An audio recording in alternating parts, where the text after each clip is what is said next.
We're ready? Awesome. Well, thank you all for having me this evening. My name is Brother Zach, or Zaccary, whichever you prefer. Just to give a little background on myself before we get into Augustine, I'm not originally from New Mexico, as many of you probably know. I'm from Wisconsin originally. I have a bachelor's degree from St. Norbert College in Green Bay, Wisconsin, hence my Norbertine life today. And then I went to the University of Chicago Divinity School for a master's degree in history of Christian thought, and I focused on the Middle Ages. And I also took that time to focus my studies a little more also on the thought of Augustine. Now, I'm no professional on the thought of Augustine, or even on the life of Augustine, and in fact, telling the story of Augustine or writing anything about Augustine has always been a very daunting task for me. And I'll go into a little of that when we get to the presentation. But before, I think, before that, let's see, anything else about me? Nothing else about me, but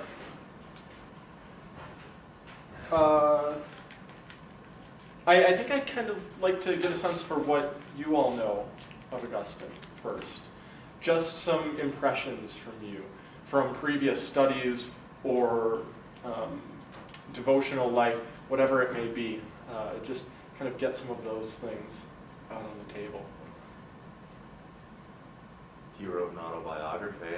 He wrote. We'll talk about that. He wrote his what's many consider his autobiography, The Confessions, which is actually I forgot to pick my books out. Which is actually what I'm basing a lot of this presentation on. Why? Because it's the best primary source we have. Augustine wrote it himself. It details many of the things in his life. When I was talking with Daniel earlier at the Newman Center, we were talking a little bit about the factuality in the Confessions, and there's this big question among scholars, and I'll talk a little bit about that as well. But there's this big question among scholars of what exactly is the historicity of a lot of what's contained in the Confessions. Oh, thank you. For example, did his conversion scene, in the way he describes it, actually happen, or is he using it as some kind of rhetorical device towards some other end, for some other purpose? So yes, we'll talk a little bit about that in my introduction. So, any other thoughts? Oh no, we've lost Augustine and Monica. Anything about his life? What do you know about his life? He spent most of his younger years as a Gnostic? Yes, he spent most of his not most of his younger years, but I want to say about 10 years or so associated with what's called the Manichaean heresy. He was a mystic. He was a mystic. In fact, I've also read some scholars who consider him the kind of the founder of the Western mystical tradition. So I'm not going to go into that because I have nothing to say about it. But yeah, so in some senses he is a mystic as well. And we'll talk about his mystical experience, which was on the screen with Monica, with his mother. So any other? He had a really holy mom. He had a very holy mother. And we'll talk about her as well. In fact, he devotes an entire book in the Confessions to Monica, to her death and part of her life as well. And he begins that book. With well, now I'm losing it. Well, I've already lost it, but that's fine. He begins that book with a kind of, he compares her to Mary, the Mother of God, as well. And so I'm going to make an interesting connection by way of that. But yes, another one? Bishop of Hippo. He was the Bishop of Hippo, Augustine of Hippo. Hipporegius. And when I was in undergrad, I had a class on Augustine, one of my favorite professors. He now teaches at University of St. Andrews in Scotland with his wife. And strangely, when he was telling us about Hipporegius, he didn't actually tell us anything historical about Hipporegius. He said, "That means King Hippo." Thanks. So a friend of mine who was in the course with me drew a little King Hippo in her margins. We would often write marginal notes back and forth to each other, and that was one of them. But anyway, so I think those are good kind of introductory pieces, and I hope we'll talk a little bit about, sometimes perhaps a little more at length, about some of those, if not all of those. So, to begin, now I wanted to also mention that when I was putting this together, I didn't quite know how to put it together. Framing a presentation, framing a story is always a big issue for me. How on earth am I going to tell this story? Through what lens? And so I kind of put it together through the lens of my I guess first encounter with Augustine, first encounter with with the Confessions, but also with kind of serious theology. It's all in here. So, first of all, it's always humbling to me, like I said, to be put in the place of telling another's story, especially when that person is not just a friend, a close friend of mine. Well, no, that'd be difficult too. But especially when the person is someone like Augustine. He has been one of the most, if not the most, influential thinker, influential mystic, influential persons in my spiritual and academic life. I was telling Daniel also earlier, or someone else, maybe it was someone else, but I was telling whoever it was that there was a time, and then it became very awkward when I referred to Augustine, my relationship with Augustine, as a bromance. It became very awkward after that, my friendships with other people. So, like I said, I encountered Augustine first with his Confessions. Most people, I think, also do that.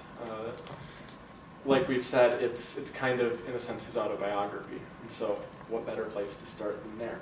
But I also didn't know what I was reading for many reasons that I'll bring up. Was it an autobiography or was it a philosophical text? He kind of bridges both of them. Can an autobiography be anything other than a philosophical text? Also, in any case, though I found it enriching, somewhat mind-boggling, I'd also just finished my first year in college. I entered St. Norbert College, as a chemistry and computer science double major. And then within that year, I had dropped, within the first semester, I dropped my chemistry major. Second semester, I dropped my computer science major, picked up theology. Why on earth would I do that? I don't know. And I realized, although I was really enjoying the content of my courses, I had an intro to theology course, I had an intro to the Bible course, and I really enjoyed those, but I really had no foundation. I grew up in a Catholic household, but for the longest time, my dad is not Catholic, my mother wasn't practicing, and so I kind of thought that I got into this kind of late in the game. But anyway, that's enough about me again. So I felt as though I had really no theological foundation, and so what better place to start than Scripture? No. The Catechism of the Catholic Church? No. Anyone who knows me knows that that's not where I'm going to go first. So I decided to go with the Confessions. Why? I don't know. I knew who St. Augustine was. I knew kind of roughly. I knew the name, and I knew that he had this text. And so I picked it up over the summer, between my freshman and sophomore years. And I described in here that it was kind of like Augustine's experience in the garden at Milan during his, what we call his conversion scene. He hears tolle lege, which means take and read. He hears a child kind of playing on the next property, and he picks up the first book in front of him, which is the epistles from Paul, and reads from it. And so I very poetically put together an account of my own, take and read. So I took and read, rather. So it's not a story of how I started on my journey with Augustine, but I did want to provide the beginning of it just to give some idea, as I said, of where I come from in my encounter with him, my initial encounter especially. I had just finished my first year of college, needed something to read, picked up, I don't know if any of you know Rabbi Harold Kushner, but he wrote a wonderful book called Why Bad Things Happen to Good People. But I also picked up a copy of the Confessions. 6 years later, I'm still reading it. I've read it. I've read most of it at least 4 times. Smaller parts of it, several more times than that. I've written numerous papers on topics within the Confessions, and one of my favorites when I was a senior in college, I wrote on Augustine's understanding of tears as he develops it through the text. Now, we're not going to go into that, although I certainly could read that paper to you if you really wanted me to. But I've also read and written papers using his City of God, another one of his most famous works, on the Trinity, literal commentary on Genesis, as well as his writings against the Pelagians on nature and grace, and countless other works of his. And so now, in a very self-deprecating way, I'm here to convey to you part of his story, some context, some small part of his work, some small part of his story that I have encountered and grown over time to love, even if it's an imperfect love. And me conveying this to you is, as I said in the beginning, one of the most difficult parts of my journey with Augustine. So, I also said, kind of at the beginning of that very long introduction, that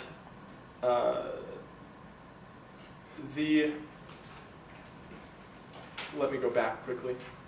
So although I've read the autobiographical elements of his confession several times and heard lectures on them, on his life, on many more occasions, I still feel in this endeavor sorely inadequate. I'm getting really self-deprecatory here. But it seems that I'm not the only one who feels this way, though. Rowan Williams, who recently completed a book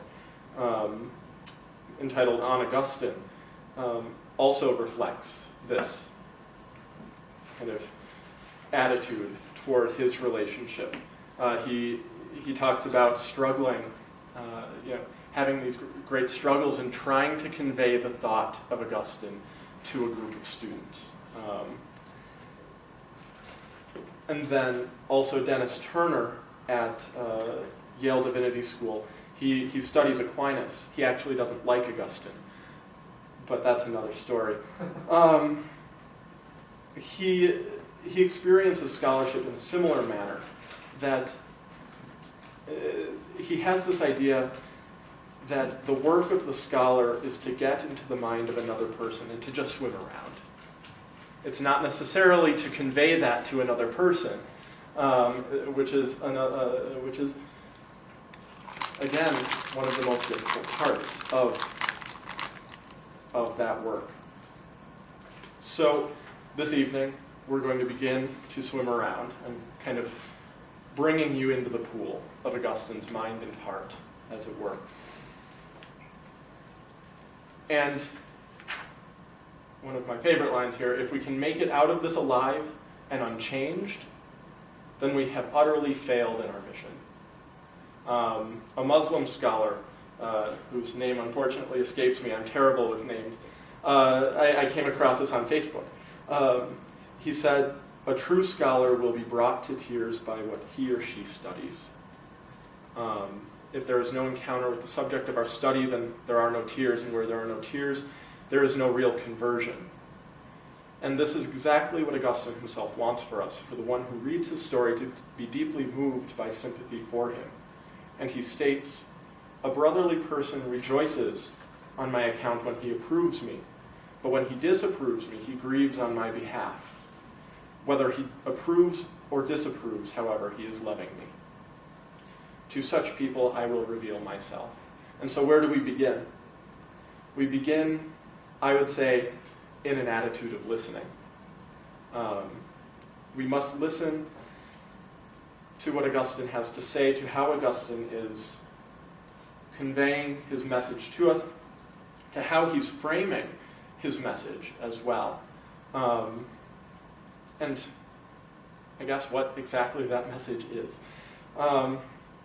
Now, of course, I say we must listen, but that's not me telling you to stay awake through this presentation either. If you need to fall asleep, that's fine. So, to get into the confessions. And this, as we're getting into the confessions, as I said, a lot of scholars are questioning the idea that it's an autobiography. And so I really wanted to go first into how we understand what the Confessions is, because how we understand it is going to influence how we read it and what we read, and what we take from it. So the Confessions, first of all, was completed in the mid-390s. He was already a bishop by this point. And it has become one of the most widely read texts of the Christian tradition. We have accounts, some of my favorite accounts of monks in the Middle Ages sleeping with the text underneath their pillows. As if, they wake up in the middle of the night, they light a candle and they open Augustine. I have that very romantic vision of everyone doing that. The text as we encounter it today was originally released in 13 installments, which he calls books. Each of them was performed by a reader to an audience, just cultural, for late antiquity. Rarely, in fact, within the Confessions is our first recorded instance of a person reading silently to himself. St. Ambrose. And Augustine and some friends of his encounter Ambrose in his office, and he's just sitting there flipping through pages, and they're utterly confused. Why are you just flipping through pages? Well, he's reading to himself. That's one of our first. That is our first, as far as I'm aware, description of that. But there was an actor, as it were, performing the text. So 9 of the 13 books are understood as autobiographical, the first 9, and the last 4 are his philosophical books. But because the presentation is primarily an introduction to the life of Augustine, we'll focus most of our attention on the first 9. The last 4 are incredibly confusing.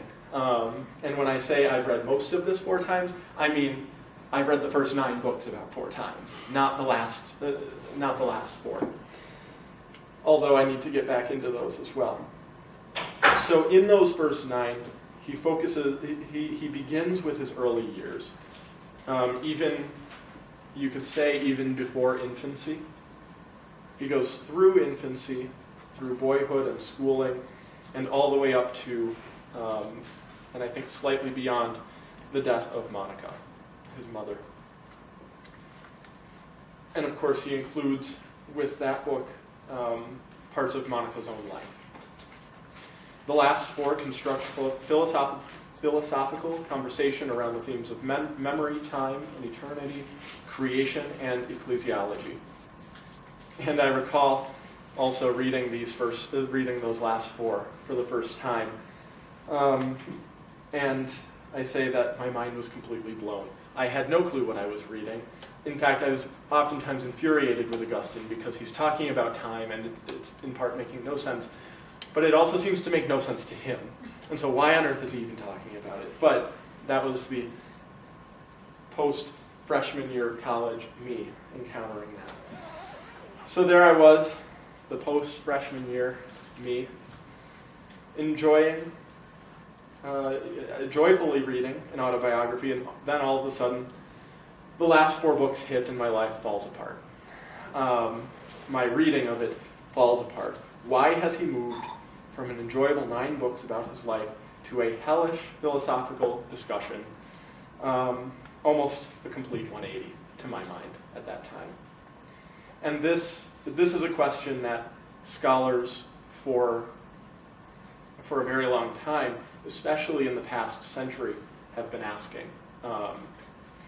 So in I believe it was the 1950s, a Catholic nun, whose name I forget because I'm terrible with names, she completed her doctoral work in Christian thought, and she broke new ground for reading the Confessions. She proposed in her dissertation that the Confessions ought not to be read as an autobiography, with 4 awkward appendices at the back. And this proposal, now it's been a while since I read that, so I forget what exactly her proposal was, but I know others who have proposed other things. Her proposal was controversial, and her work was ignored, and she herself was viciously attacked by other scholars for having proposed such an idea. But fairly recently, her thesis was picked up again, and now, surprisingly, most agree that Augustine wasn't intending to specifically tell his life story. As I call it, a moralist's account of his life. He wasn't attempting to. His purpose was greater than a moralist approach to his life story, a moral conversion, as it were. But he's providing a theological framework for how to understand the relationship of oneself and one's own life to God and the life of God, the life of faith. Now, recently, I've been reading work by Jean-Luc Marion, who's a professor of theology in Paris, as well as at the University of Chicago, and Robin Lane Fox, who is at an institution in England. Fox's recent biography of Augustine was recently released, I think, last year. And they both analyzed the question of Augustine's own notion of confessio. And of course, when we think of confession, we're thinking of Augustine confessing his sins, which he does quite a bit of. Anyone who's spent just 5 pages reading the Confessions knows that he spends quite a bit of time on that. There's a wonderful pears scene, which we'll go into. But they step away from that idea that Augustine's apologizing or doing penance for his past sins, his sins of youth. And they turn toward an idea that for Augustine, the idea of confessio is firstly understood as praise. And so Augustine begins the first line. He begins with the first line in the first book. You are great, Lord, and highly to be praised. Great is your power, your wisdom is immeasurable. Humankind, a little piece of your creation, desires to praise you. A human being bearing his mortality with him, carrying with him the witness of his sin and the witness that you resist the proud. Nevertheless, to praise you is the desire of humankind, a little piece of your creation. And you stir humankind to take pleasure in praising you, because you have made us for yourself, and our heart is restless until it rests in you. And of course, everyone recognizes that final line, which I consider highly abused in most circles. But that's for another time. But in this first line, I think we find the framework. So what are the confessions really, according to this? Firstly, to praise God and to express our innate desire as a part of creation to participate in that praise. Second, I would say to understand humanity as a part of a much greater cosmic whole. We're simply, as Augustine puts it, we're simply a small part of the rest of creation. We're not separate from. We participate in the praise that is implicit within creation. Thirdly, of course, to recall in an honest and humble manner the sin of humankind, and by extension to understand the nature of this sin. And sin also, not only in the Confessions, but throughout Augustine's work, sin is one of the great questions. What does he mean when he talks about sin? And it's something he deals with especially in his anti-Pelagian writings, which I'll talk a little bit about later, his writings on nature and grace. And fourthly, the purpose of the Confessions is to understand that life in God begins not at baptism, but within the very mind of God from which human persons receive their createdness. It is an implicit part of our creation that we have this relationship with God. And so one might ask, if Augustine's detailing his life of faith, why doesn't he start at his baptism? Well, because the life of faith for Augustine doesn't begin at baptism. It begins well before, when we're simply contained in the mind of God. And then finally, this question of restlessness, and rest in God. I have an idea about that, and if someone wants to ask, someone certainly can. I gave a presentation a few months ago for the young adult ministry of the Archdiocese and of the Abbey, kind of on what Augustine means. At least the conversation, at least took place, kind of developed in that way. So the Confessions is a prayer as well. Augustine addresses the work to God, although fully expects a human audience. Maybe it's a soliloquy to God, and maybe, on the other hand, a dialogue with God. And Augustine actually is attributed with the soliloquy genre. One of his first works is given that title, The Soliloquies. It's a beautiful text. I hated it the first time I read it in my undergrad class. But it's a beautifully prayerful text. It's a kind of dialogue with his own reason. He goes into his own mind and explores what he finds there, whatever he finds there. What has become increasingly clear to me as well is that, and I mentioned that each book separately would have been performed by a reader.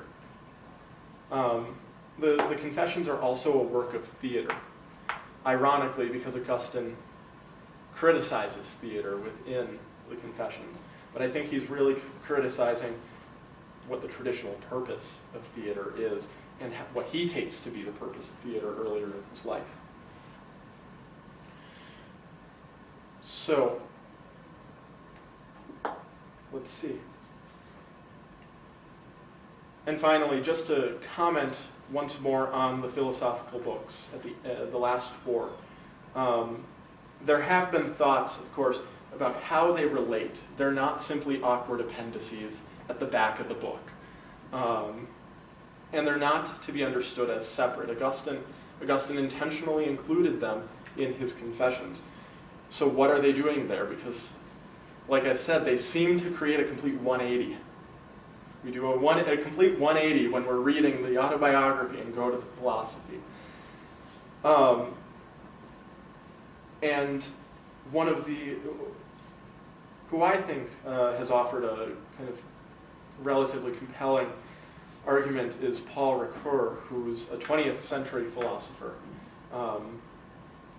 He links the two sets, kind of by way of Aristotle's Poetics. Now, I don't want to go into that, but it has to do with the flow of cause and effect, and also Augustine's desire for us to,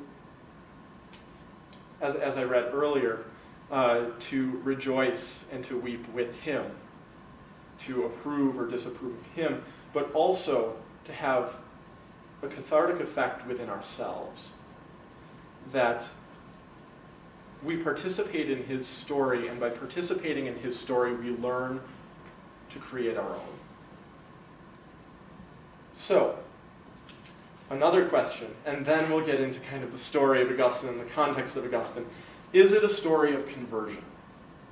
Because the kind of climactic moment of the text is the conversion scene in the garden at Milan in Book 8. And while I don't believe that it's supposed to be understood as a story of moral conversion up until that point, I do believe that he's trying to convey a greater, or another understanding of what conversion is, and it has to do with where life in God begins. Now again, I could go much further into this, a paper that I wrote probably a year and a half ago now, kind of went into this, connecting it with his theory of creation in his commentary on one of his commentaries on Genesis. So, and as I said, also some scholars have questioned the factuality of Augustine's major conversion scene that he writes about, the scene in Milan. But, it wasn't. So this wasn't called into question just today. It was also the purpose for that was also called into question in Augustine's own time. Pelagius, who we consider one of the great heretics of late antiquity. Late antiquity, is the time between about 200 and I want to say 600 of our era. Pelagius is, of course, infamous for asserting, simply put, what was thought to be a merit-based theory of salvation. And Augustine developed an opposing theory. He developed an opposing theory of salvation that it's by grace alone. We can do nothing to merit our salvation, but it's only an act of God that can do that. And that's reflected in his commentaries on Genesis as well. In the commentaries, Augustine talks about creation as a conversion, but conversion understood as turning. And he says that both God and what is created must turn toward one another. Now, in one of our contemporary translations of that commentary, the translator changes the verb convertatur to an active. Convertatur is a passive verb. So that which is created is being turned by God. So, anyway, now that I've forgotten where I was with that, the point is, this is an act of God alone. It is nothing that has to do with us, for Augustine. So, let's see. So these, again, are the questions in the framework that Augustine gives us for reading his confessions: prayer, faith, sin, conversion. I mean, we could bring more out of this as well. Now, what are they and how are they informing the narrative is a question that we must keep with us, not necessarily this evening, but as you go forth from here, and of course read the confessions, because all of you should read the confessions. Those are questions that we want to keep with us for that. And also, what are we to take from it in light of these themes? Are we to take from it a simple story of the conversion of someone, which of course is detailed in here? Or is there something else that he's trying to do? So, again, these are not exactly tangential. They're integral to reading the Confessions. However, we're not going to deal with them right now. We've talked about them a little bit, and so you have that context. But what I hope it does is give you a sense of the complexity of the narrative that we're encountering, of the narrative in the Confessions. But for now, we're going to move away from that, keeping in here, move away from that and into something less, I want to use the word heady, but also exponentially more complex, which is Augustine's own life and context. So, we begin. And this is where I enter into simply an outline of things. So, first of all, I want to kind of give a very rough context for Augustine of late antiquity, which I loosely described as the second. Did I say second century? I meant 200s through the early 600s or so, maybe a little earlier. So at the end of the 3rd century, by the end of the 3rd century, the Roman Empire is in almost complete disarray. We've had a series of relatively awful emperors, and the empire has, in a sense, fallen apart, fallen into factionalism. And so the emperor Diocletian, I couldn't remember the name, I hope that's right. The Emperor Diocletian restructures the empire into a tetrarchy. It's become with the expanse of Rome by that time, it's become very difficult to maintain the empire from one central place, which was Rome at the time. And so you have 4 quadrants of the empire. Now, what exactly those are, we don't need to go into. But then, under Diocletian, we also have the persecutions, which I think we all know a little bit about. And those persecutions were actually the worst of the first few centuries of persecution. But they lasted only until roughly 312, I think, 315, Edict of Milan. Constantine comes after, roughly after Diocletian. He comes from Roman Britain, and he kind of storms the city of Rome. He tries to take back the city of Rome. Now, I'm not terribly aware of all that went into that, but I can tell you the Milvian Bridge is one of the most important locations for church history, at least according to one of our ancient historians. That's where Constantine had his vision of putting the in hoc signo vinces, in this sign you will conquer. Put this sign on the shields of your soldiers, and you will conquer. Or use it as your standard. There are 2 different stories. Use it as your standard and march into battle with it, and you will conquer. Maximian, who he was opposing. So Constantine takes over control of Rome and the empire. And he puts an end to the tetrarchy. But the empire is still divided east and west. It had been for a very long time, the Greek east and the Latin west. And then, of course, we have North Africa as well, which was considered Egypt and North Africa, considered part of that division. Now, the persecutions end under Constantine, but there is a lot of what am I thinking?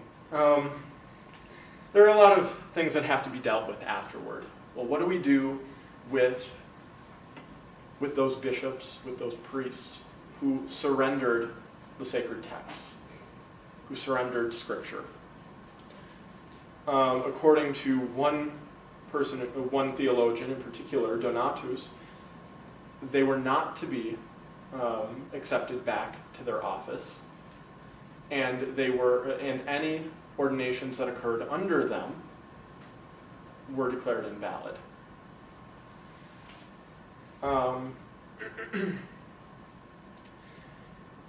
Donatism had a very strong footing in North Africa, which is, of course, Augustine's own region.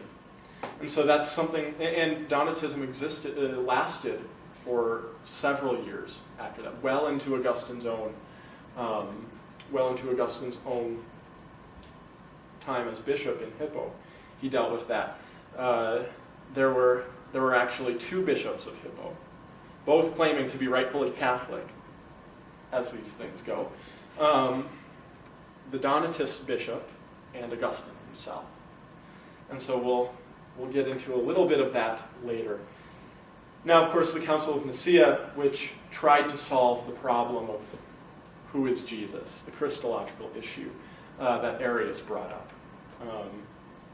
Is Jesus divine from all eternity? Or was there a point at which he was born? Is he the firstborn of all creation? Is he wisdom, who is described as the firstborn of all creation in Scripture? And so, of course, that had to be dealt with. Now, Arianism lasted beyond the Council of Nicaea, which we often claim to have squashed that heresy. But heresy always lasts much longer than we want it to, of course. So Arianism lasted for how long, I'm not sure, but at least through the following century. It was very popular among the Germanic tribes, which began to come in to the west, to Italy as well. And it had a strong foothold in Milan, which was where Augustine spent a large part of his adult life. And then we also have the rise of monasticism in Egypt and its influence on the West, particularly for Augustine, the life of St. Anthony in the desert. So Augustine's early life, he was born in Tagaste, which is in Numidia, North Africa. There's a modern city that takes its place. 354 is the year of his birth. He's one of 4 children to Monica, who was a Catholic, and his father Patricius, who was a member of the Roman cults, and then became a catechumen, and then on his deathbed, finally was baptized. Now, Augustine did not like his father, as we'll see in a little bit, but his father was a city official.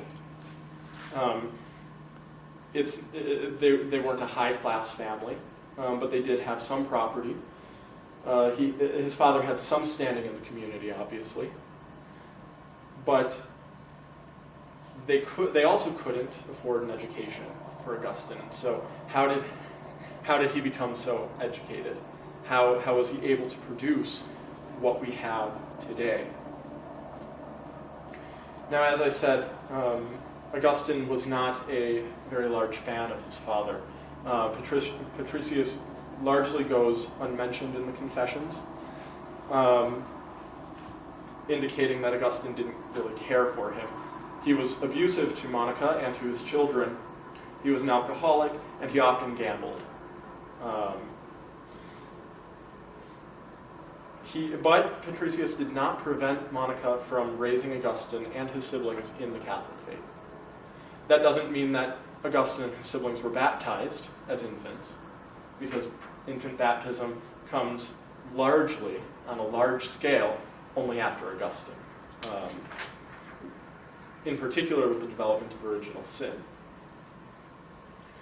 But just to give an example of the relationship from the Confessions, Monica anxiously labored to convince me that you, my God, were my father rather than Patricius. And in this endeavor, you helped her to gain victory over her husband. He was not really a fan of his father. So how was Augustine educated? He was sponsored by a friend of the family, a very wealthy individual in Tagaste, Romanianus. And Romanianus gave money so that Augustine could attend school in Carthage, which was one of the major centers of learning at the time. Let's see. And here Augustine encounters Cicero's Hortensius. The Hortensius is not an extant. We don't have any copies of it, basically. What we have of it is what Augustine cites in the Confessions. And I read about 100 lines or so. But the Hortensius, Augustine sees, is one of the integral parts, integral conversions of his life. He says that it changed his feelings, it altered his prayers to be toward God himself. The Hortensius converted Augustine to philosophy. From what? I don't believe Augustine says. But it converted him to philosophy, nonetheless. Now, in the Confessions itself, now Augustine does talk about this in the Confessions, but in the first book, I'm kind of going to go through and pick up some of the major parts, because we simply don't have enough time to go through the entire thing, nor through Augustine's entire life. But to get a sense of his thought and some of his life, it's all centered around his life, but some of his thought as well. So Augustine talks about infancy in his first book. And although he admits he can tell us a little about his own infancy because he was an infant, he begins the narrative of his life there. He says, "My infancy is long dead, and I am alive, but you, Lord, live, and in you nothing dies. Where can a living being such as an infant come from if not from you, God? Or can anyone become the cause of his own making?" He also talks about the sin of infants, which may sound surprising to many of us. We tend to think of infants as these innocent little creatures, but Augustine knows better. He says, "Who reminds me of the sin of my infancy? For none is pure from sin before you, not even an infant of one day upon the earth. What sin then did I have? Was it wrong that in tears I greedily opened my mouth wide to suck the breasts?" And he also indicates that sin may be a cultural question based on the age of the person. But he says, no, that's not the case. For Augustine, sin is sin. He says, if I were to do that now, gasping to eat food appropriate to my present age, I would be laughed at and properly rebuked. At the time of my infancy, I must have acted reprehensibly. But since I could not understand the person who admonished me, neither custom nor reason allowed me to be reprehended. But he still acted reprehensibly. He was still an incredibly sinful infant. So that's Augustine on infants. I once told my sister that my niece's crying reminded me of Augustine's take on infants. She didn't care for that. Now another scene very important in Augustine's young life is the scene of pears. And it's actually fairly long. And the question may arise, why do you focus so much on the theft of pears? But I'll just read from this and then we'll take a look. "Wickedness filled me. I stole something which I hadn't had in plenty and of much better quality. My desire was to enjoy not what I sought by stealing, but merely the excitement of thieving and the doing of what was wrong. There was a pear tree near our vineyard laden with fruit, though attractive in neither color nor taste. To shake the fruit off the tree and carry off the pears, I and a gang of naughty adolescents set off late at night after, in our usual pestilential way, after we had continued our game in the streets. We carried off a huge load of pears, They were not for our feasts, but merely to throw to the pigs. Even if we ate a few, nevertheless our pleasure lay in doing what was not allowed. And so what's Augustine talking about there? One of the things in my class, in one of my classes, one of the questions in one of my classes was exactly that. Augustine, you were 10 years old. You were 12 years old. You're just doing what a kid does. Well, not for Augustine. Remember, children still act reprehensibly, even if it's in accord with their own age. But for Augustine, this indicated a much larger problem. It indicated first that he just enjoyed the act of sin. He didn't need to sin for any particular purpose. He recognizes the kind of gray area ethical issues in morality. Maybe I'm stealing because I'm hungry. Maybe I'm stealing to feed another person. No, he was stealing to feed pigs. He was stealing simply because he says he had the excitement of doing it. He had the excitement of thieving. But a greater problem, one that has particularly been of interest to me, is that this occurs in the context of a community of friends. And so Augustine also questions the kinds of people he was friends with. But the fact remains, this was with other people. And so naturally, I think we're reminded in this part of the Genesis story, the fall of Adam and Eve. Of course, that too occurs with another person. So what is the good of community? If community can encourage us to do what is wrong, then what's the good of it? And so it calls into question that very idea. Not just the good of community, but are we really meant for it if this is what it causes us to do? Now, Augustine does later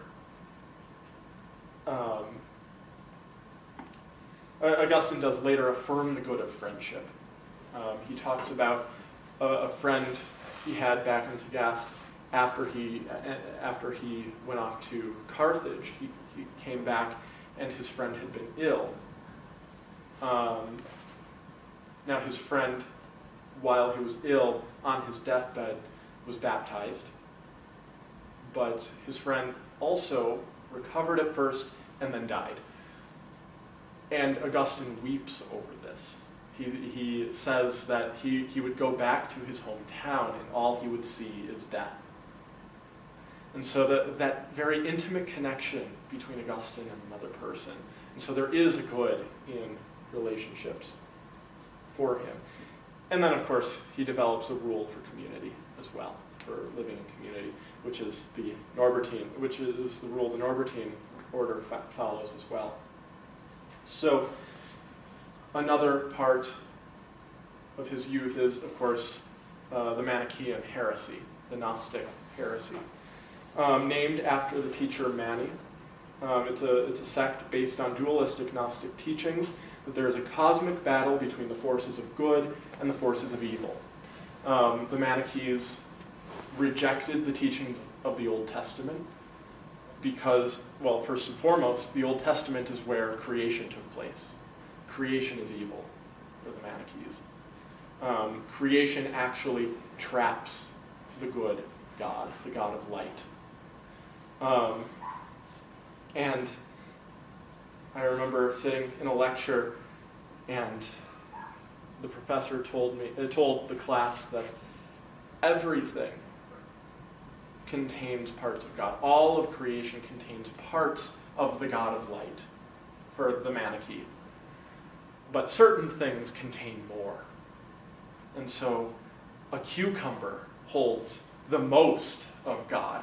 Why a cucumber? I don't know. So for that exam that was on the Manichaeans, a friend and I brought some cucumber from from the cafeteria to place as inspiration in front of the class. We didn't realize at the time that our professor was allergic to raw food.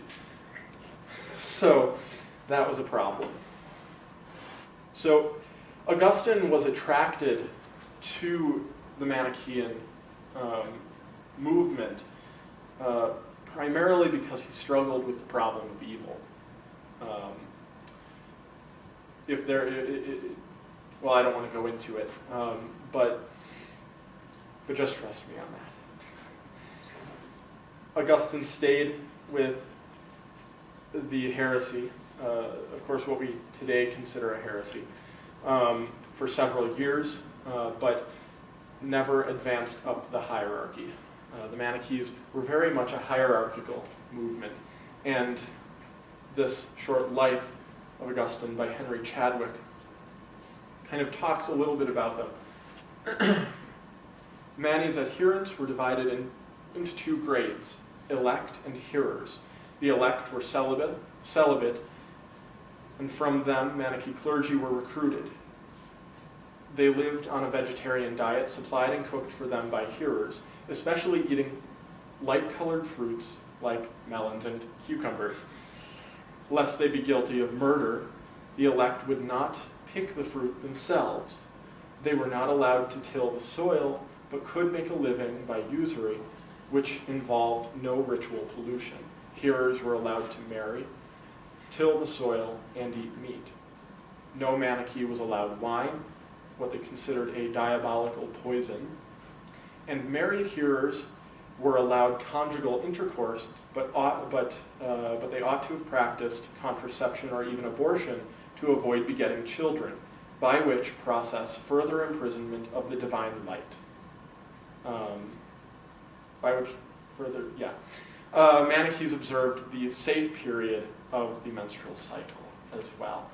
And so that's a little bit about the Manichaeans and kind of a rough outline into how they understood their religious sect. So Augustine, his initial push away from Manichaeism occurred when he was in Rome. A teacher named Faustus, very famous Manichae teacher, failed to answer many important questions that Augustine had, especially on the relationship between good and evil. And so that kind of convinced Augustine to move away from them. So he moves to Milan. As Henry Chadwick says, as Augustine himself says, he moved to Milan to get away from the Manichaeans that were in Rome. Now another issue in the Confessions is Augustine's concubine, or his common law wife, who is never named. And it's because of his relationship to her that that he remains very unpopular among a lot of modern theologians. They consider his treatment of her, he actually sends her away so that he can rise up in his career. She was of a lower class than he was, and so marrying her would have prevented him from climbing the ladder. And so he sends her away. And that makes many modern readers consider him, that among other things, force many modern readers to consider him a misogynist, in fact. Also his teachings on marriage and virginity, which I'm not going to go into at this point. But by her, he has a son whom he names Adeodatus. Adeodatus lives until he's about 18 or 19 years old, and then he dies. And Augustine talks about that as well. But he doesn't talk about that as much as he talks about the death of his mother.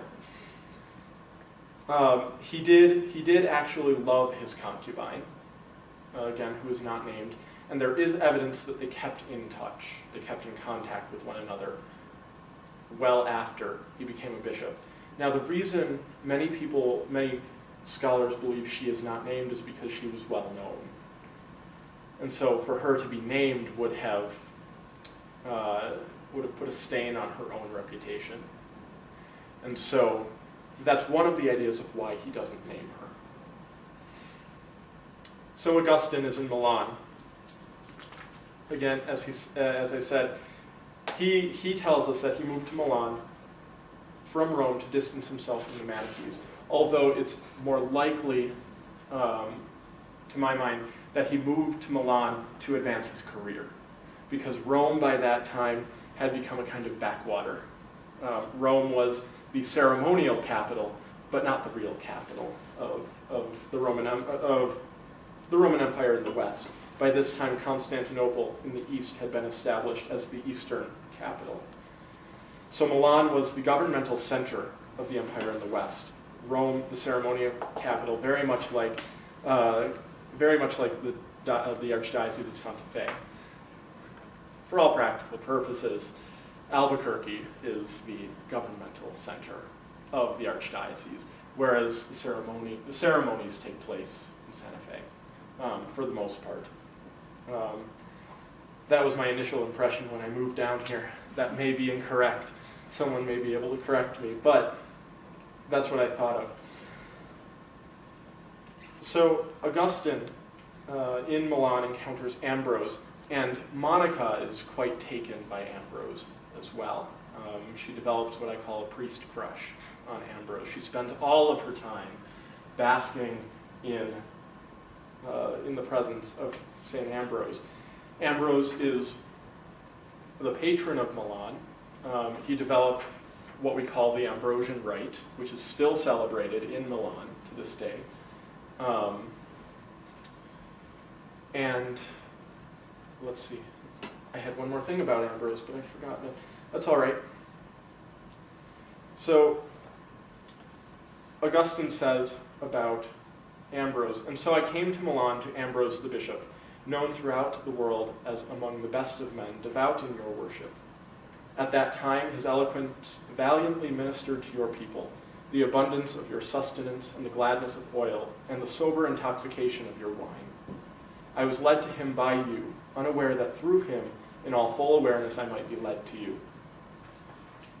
So Augustine didn't, as he says here, Augustine didn't originally come to Ambrose with any intention of becoming a Christian. He came to Ambrose because Ambrose was a world-famous orator. He was a very good speaker. And people, he says that people would flock from all around to hear Bishop Ambrose speak at the cathedral. Ambrose, as Bishop of Milan, has an interesting story. He wasn't baptized until he became bishop. Kind of factions and battles broke out between the Arian Christians and the Catholic Christians in the city of Milan. And Ambrose, who was a city politician at the time, was very popular even then. And so the two groups come together and they say, you need to be our bishop because you'll help solve this problem. Ambrose wasn't baptized, and so what do? Obviously, you baptize, ordain a priest, and ordain a bishop in the very same day. Because why not? So that's a little of Ambrose's story. A few years ago, when I studied in Rome, I traveled to Milan for one purpose, and that was not to see the Last Supper by some Renaissance artist whose name escapes me. But that was to see the ruins that are excavated underneath the plaza of the Duomo in Milan. Underneath is the foundation of the very first cathedral church, and also the baptistry where Ambrose baptized Augustine. And so you get to see the tile in the baptistry, the tile of the pool of the baptistry. And so that was a very fortunate event in my life. So, of course, Augustine is baptized by Ambrose. His conversion, which occurs before that, of course. Wrong book. his conversion, and I wanted to read. I wanted to read to you the conversion because I think it's a very moving passage. Now it's a little long, but we'll survive, I think. Let's see. Paragraph 27. Nevertheless, it was now putting the question very half-heartedly. For from that direction where I had set my face and toward which I was afraid to move, there appeared the dignified and chaste Lady Continence, serene and cheerful without coquetry, enticing me in an honorable manner to come and to not hesitate. To receive and embrace me, she stretched out pious hands, filled with numerous good examples for me to follow. There were large numbers of boys and girls, a multitude of all ages, young adults, and grave widows and elderly virgins. In every one of them was Continence herself, in no sense barren, but the fruitful mother of children, the joys born of you, Lord, her husband. And she smiled on me with a smile of encouragement, as if to say, are you incapable of doing what these men and women have done? Do you think them capable of achieving this by their own resources and not by the Lord their God? Their Lord God gave them to me, gave me to them. Why are you relying on yourself, only to find yourself unreliable? Cast yourself upon him. Do not be afraid. He will not withdraw himself so that you fall. Make the leap without anxiety. He will catch you and heal you. I blushed with embarrassment because I was still listening to the mutterings of those vanities, and racked by hesitations, I remained undecided. But once more it was as if she said, stop your ears to your impure members on earth and mortify them. They declare delights to you, but not in accord with the law of the Lord your God. This debate in my heart was a struggle of myself against myself. Alypius, Augustine's friend, stood quite still at my side and waited in silence for the outcome of my unprecedented state of agitation. From a hidden depth, a profound self-examination had dredged up a heap of all my misery and set it in the sight of my heart. That precipitated a vast storm bearing a massive downpour of tears. To pour it all out, with the accompanying groans, I got up from beside Alypius. Solitude seemed to me more appropriate for the business of weeping. And I moved further away to ensure that his presence put no inhibition on me. He sensed that this was my condition at the moment. I think I may have said something which made it clear that the sound of my voice was already choking with tears. So I stood up while in profound astonishment. He remained where he was sitting. I threw myself down under a certain fig tree, and I let my tears flow freely.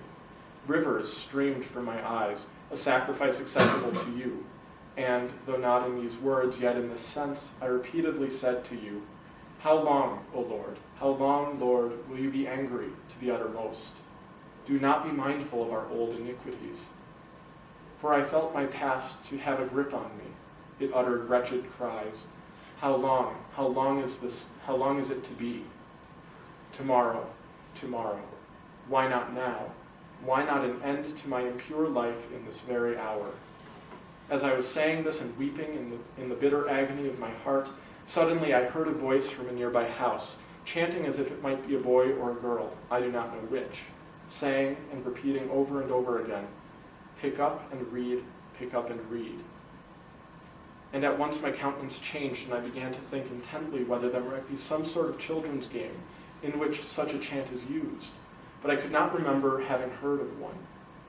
I checked the flood of tears and stood up. I interpreted it solely as a divine command to me to open the book and read the first chapter I might find. For I had heard how Anthony of the Desert happened to be present at the gospel reading and took it as an admonition addressed to himself when the words were read, go, sell all you have, give to the poor, and you shall have treasure in heaven, and come follow me. By such an inspired utterance he was immediately converted to you. So I hurried back to the place where Alypius was sitting. There I put down the book of the apostle when I got up. I seized it, opened it, and in silence read the first passage on which my eyes lit, not in riots and drunken parties, not in eroticism and indecencies, not in strife and rivalry, but put on the Lord Jesus Christ and make no provision for the flesh in its lusts. I neither wished nor needed to read further. At once, with the last words of this sentence, it was as if a light of relief from all anxiety flooded into my heart. All of the shadows of doubt were dispelled. And so that's Augustine's conversion story. Very powerful language in there. And I don't really want to make any comments on that because I think it speaks best for itself. Now, I don't want to go any further either. But just to kind of bring you through to the end,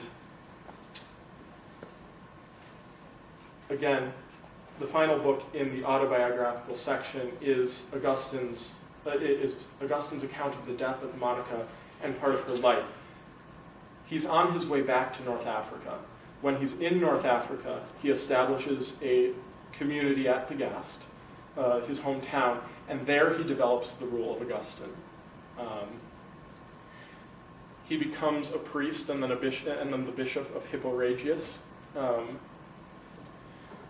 not of his own accord. He did not want that at all. In fact, I think, if I recall correctly, the people of Hippo may have locked him in a room to get him to stay.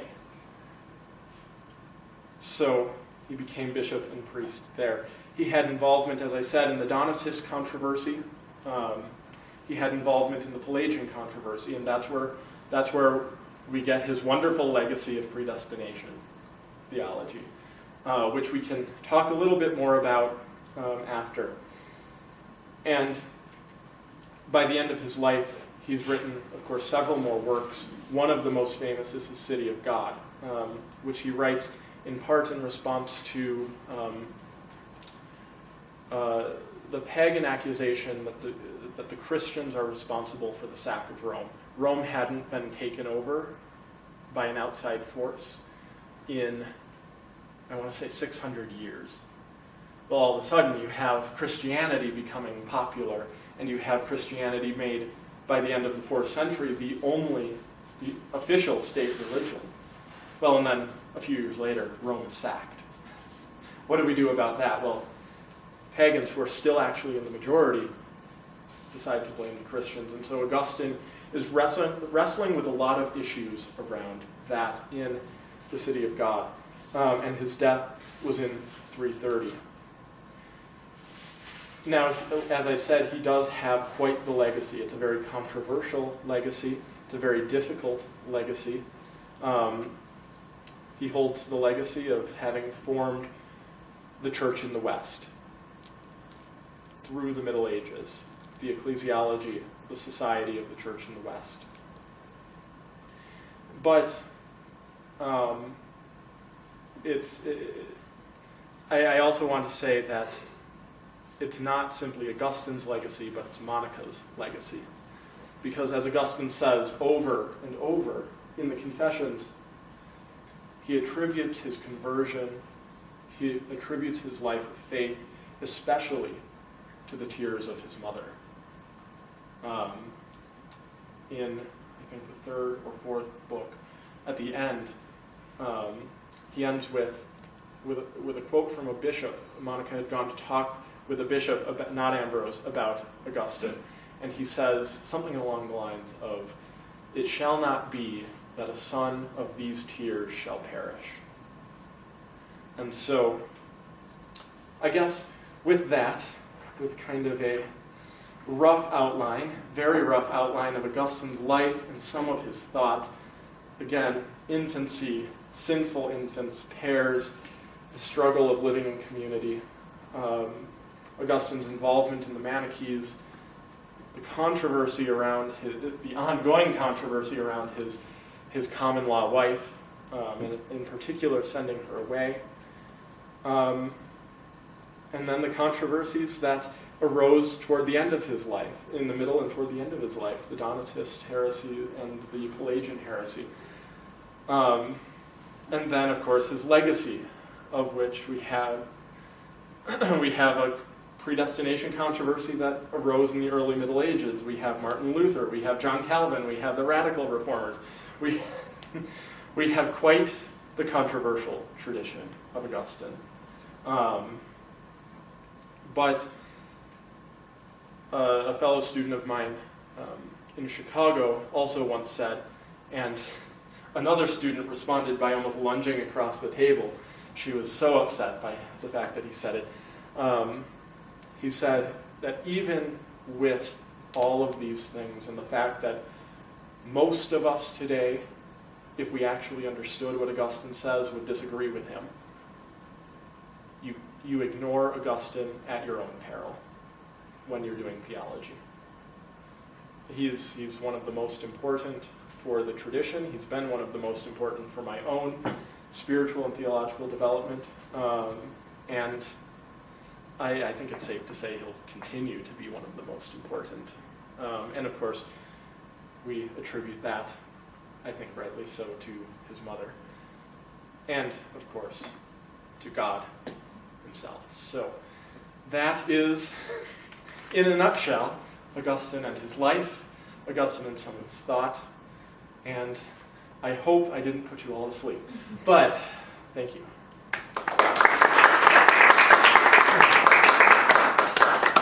Time for questions. Do we have time for questions? No, we have plenty of time. Okay. So, If anyone has any questions, again, we can go into some of those things. I just didn't want you sitting here waiting for me to go through all of those. Yeah. What did you mean by when you said that you feel like it's abused in some circles when people say or whatever that the phrase of Augustine, we said our hearts are restless until they abide in you? Right. I'm still developing what I mean by that, but I'm never terribly satisfied by the way people use it. It seems to be separated completely from its context. So how did he mean it? How did he mean it? Yeah. I'm still learning that. I don't know if I'll ever actually know what he meant by that. What does he mean by rest? Yeah, like It's a very good question, and so- it's safe to say that like when we die, like not until we die, and hopefully we get to heaven, will we be,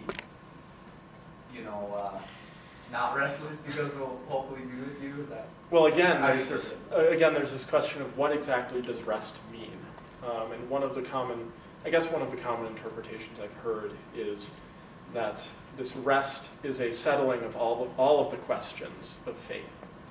But for Augustine, faith is not a question to be answered. But I would say for Augustine, it's an expression of a question that's implicit within ourselves.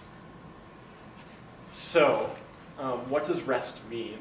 And for Augustine, can that question ever really be answered? I'm inclined to say no.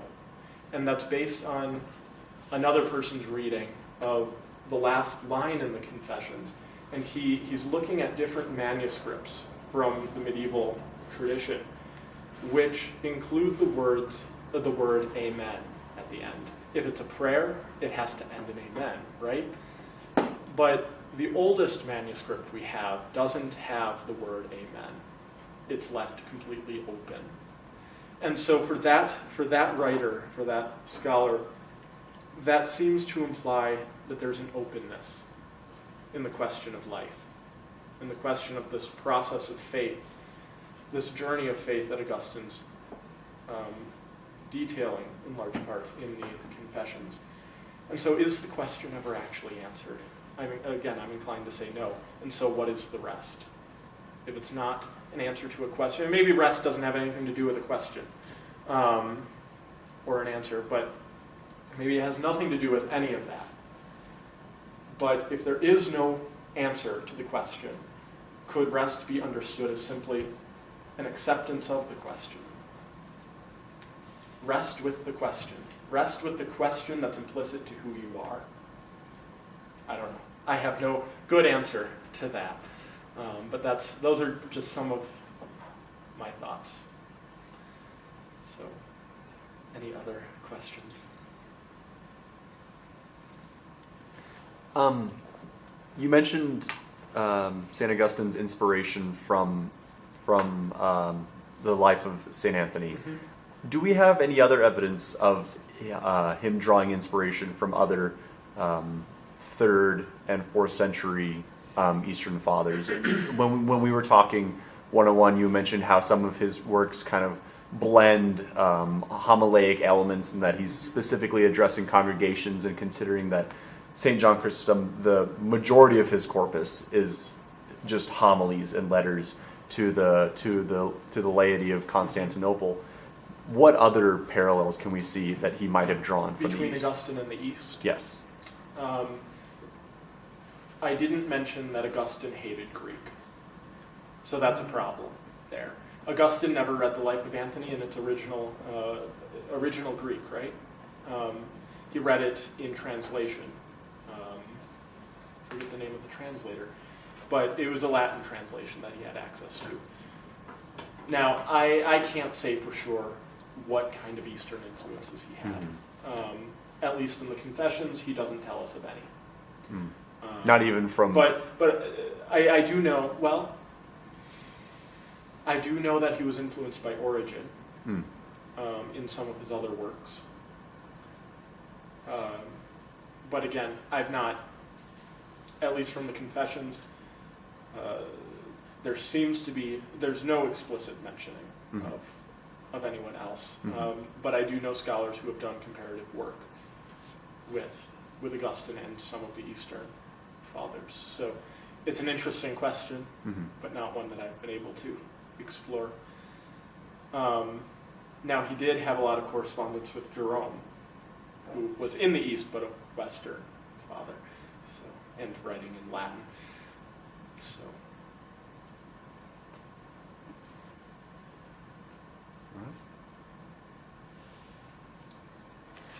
Is it within St. Augustine's Confessions that we have the first recorded text presenting the argument of interpreting the book of Genesis in an allegorical fashion?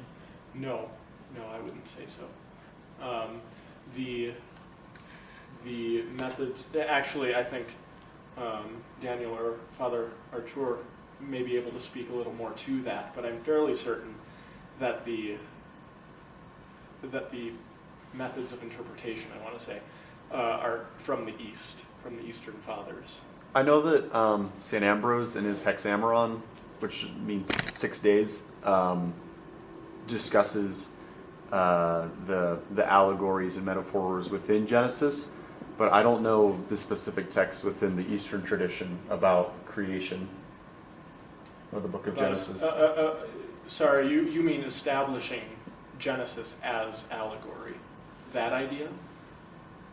Yeah, or I guess not even necessarily establishing, but saying, like, the book of Genesis is more allegorical, and it's not really a literal, like, Right. 6-day creation of the universe story.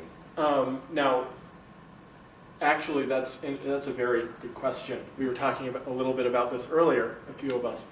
Augustine did believe in the historicity of the Adam and Eve story. I can't say for sure the 6-day creation, 7th-day rest story, but Adam and Eve, he believed literally occurred. But he also says that that's not the point. There's a much greater purpose than history for that. So he does offer allegorical interpretations, and his commentaries on Genesis would go into that as well. But again, where the first instance of allegorical interpretation, I mean, I think we'd have to go back to the Jewish traditions for that as well.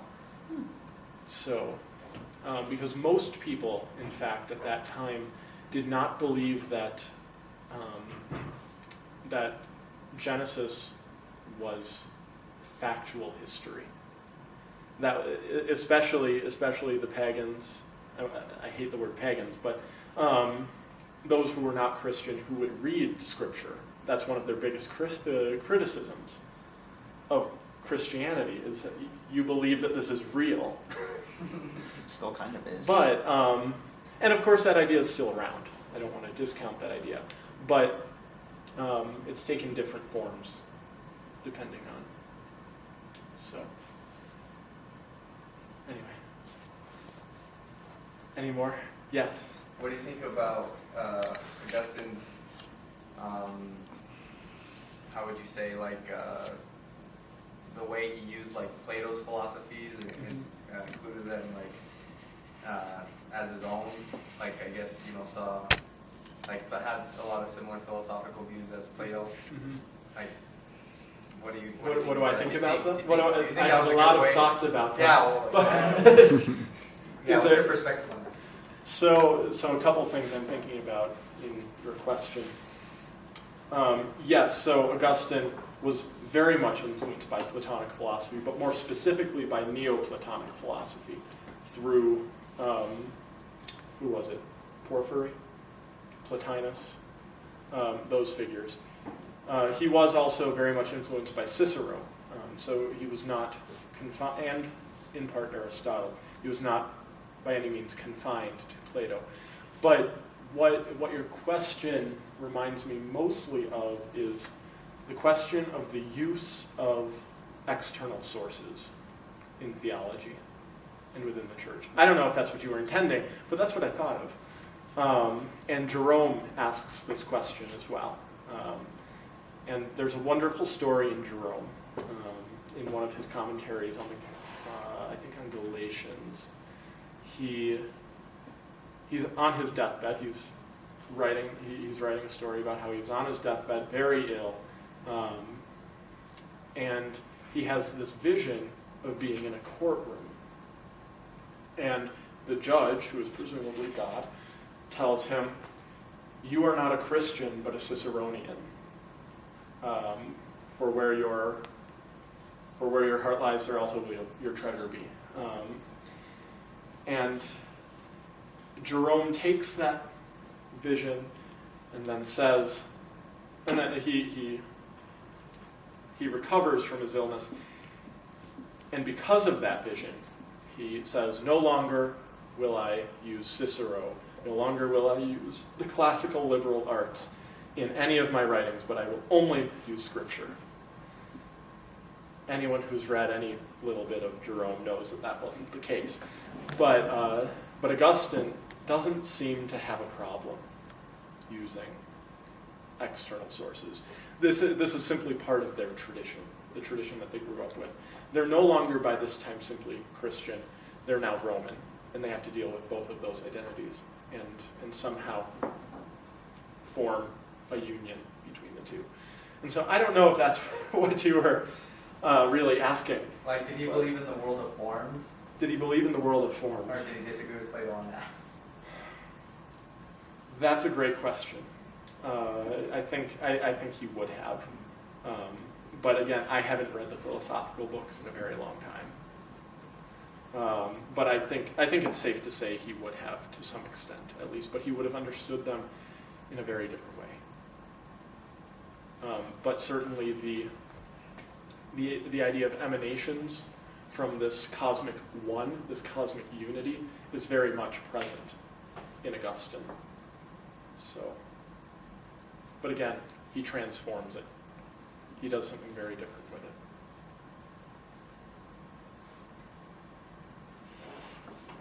Good?